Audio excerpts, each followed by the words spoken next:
Leo tuangalie jinsi ya kurekebisha muonekano halisi wa rangi ya ngozi ndani ya dakika moja kupitia Adobe Photoshop. Bonyeza alama hii kwenye adjustment layer kisha chagua selective color. Kama unavyoona kwenye picha, ngozi imekuwa na unjano. Hivyo sehemu tunarekebisha ni njano kwa kuchagua rangi ya njano. Kipi cha kufanya kwenye rangi ya njano? Rahisi, punguza rangi ya njano. Tayari. Labda kama unataka kuongeza rangi ya magenta kidogo. Unataka kuongeza nyekundu? Usijali, hakuna nyekundu hapa ila tuna sani ambayo ni kinyume cha rangi nyekundu. Hivyo ukipunguza sani unakuwa umeongeza rangi nyekundu.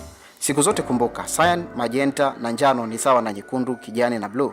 Yaani CMY ni sawa na RGB.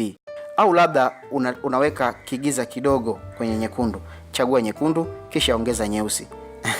Inashangaza. Mara zote hakikisha relative imechaguliwa. Hivyo tu ni rahisi, angalia hapa kabla na hapa ni baada. Tatizo Kushney. Hivi ndivyo kirahisi unavyoweza kutoa tatizo la muonekano wa rangi ya ngozi kupitia Adobe Photoshop kwa dakika moja tu. Nipe maoni yako kwa comment hapo chini au nipe hai kwa kupitia 0710898483 kwa WhatsApp. Kwa walio nje ya nchi, anza na alama ya jumlisha 255. Asante.